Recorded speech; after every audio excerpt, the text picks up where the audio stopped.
صعبة طبعا.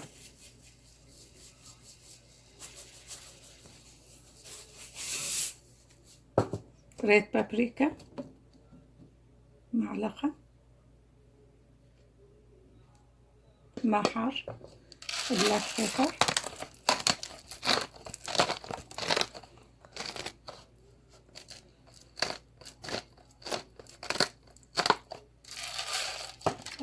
روزماري، لا كتير، كلش قليل، شوية حمص و10 دقايق.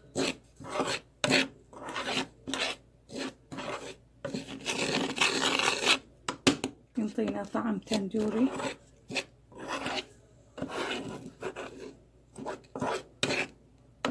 احنا راح نحشي عريش عنب، انتو بكيفكم والموجود عندكم.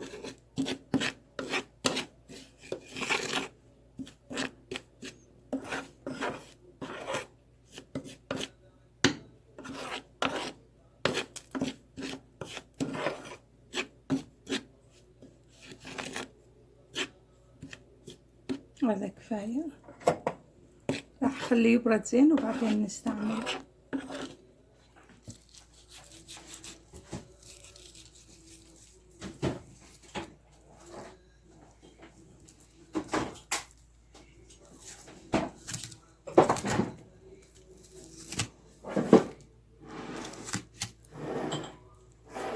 اذا شوية جامد طبعا حيسهل اسمه التقطيع ماله. بسم الله.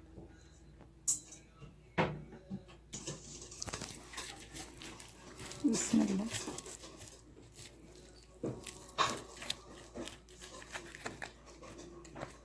هذا راح نحشي عريش العنب. هذا حتى ياخذ السبايس والهذي.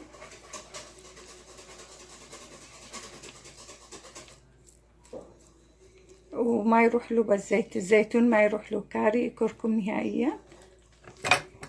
الاشياء حيل بسيطة.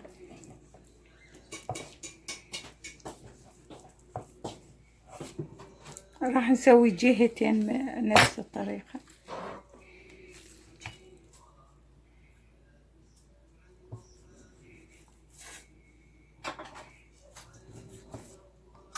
أنا خلاص نشوفكم حتى نشوفكم السبايس.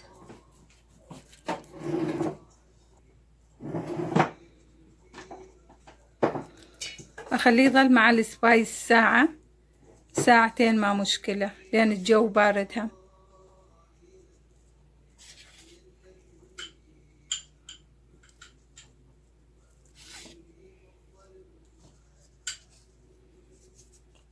ورا السبايس راح اخلي بيه شوية زيت الزيتون. اذا ما عندكم الزيتون الدهن العادي، بس اذا موجود.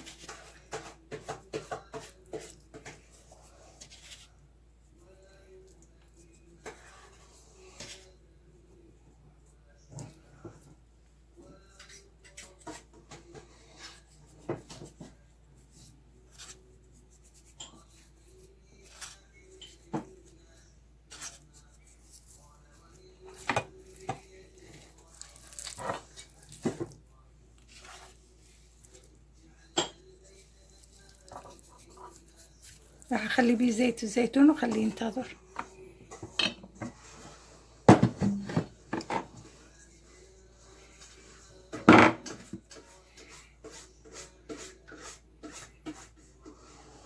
لا تخلون بها اي خضروات، اي اسمه لا تخلون بها.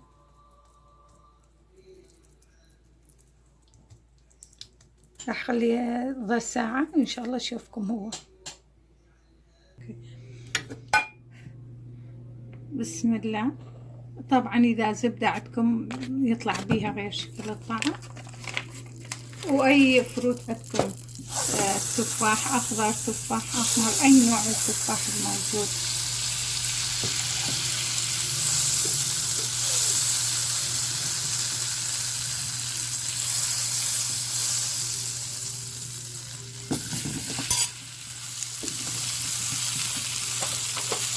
احنا عندنا هذا مال الوينتر.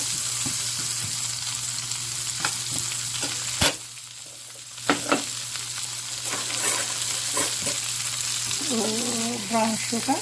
اذا ما عندكم هذا حسب البديل اللي هو معلقتين.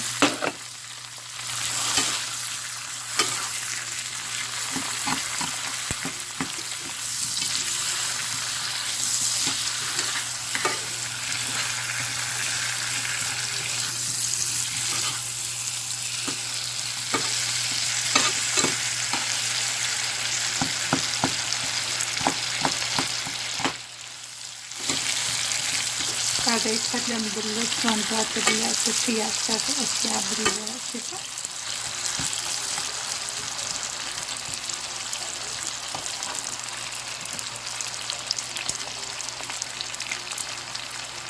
دارسين رشة خفيفة ما كثير.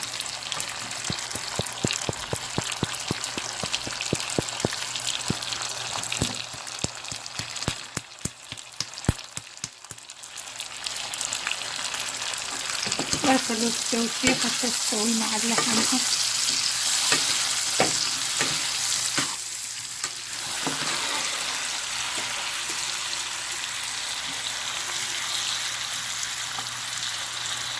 أخليه يبرد 5 دقائق إن شاء الله.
بسم الله. خلصنا الاسمه ماله الحشو.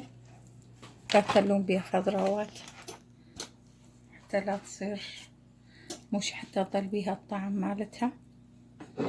هذا عريش العنب.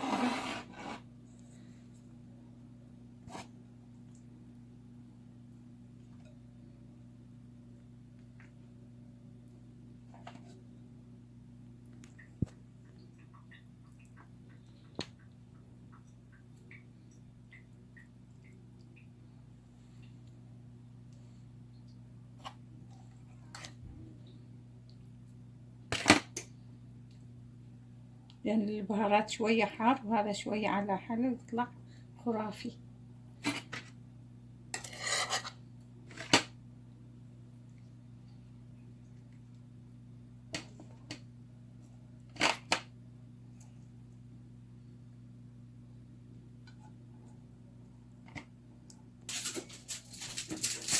طبعا علقنا على 500.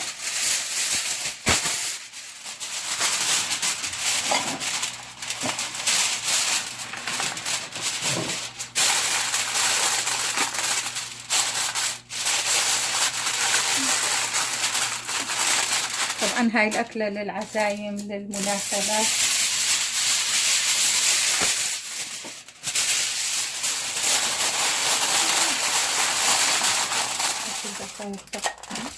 بسم الله. إن شاء الله تجربوها ويعجبكم بالعافية. راح نخليها ساعة كاملة لأن تعرفون شوية كتف الخروف صعب بالمستوى. راح خليها ساعة إن شاء الله إن شاء الله تسووها وتجربوها. طبعا ظلت ساعة كاملة بيها والرز ما يحتاج اجي اشوفكم. هو هذا اسمه مال خروف.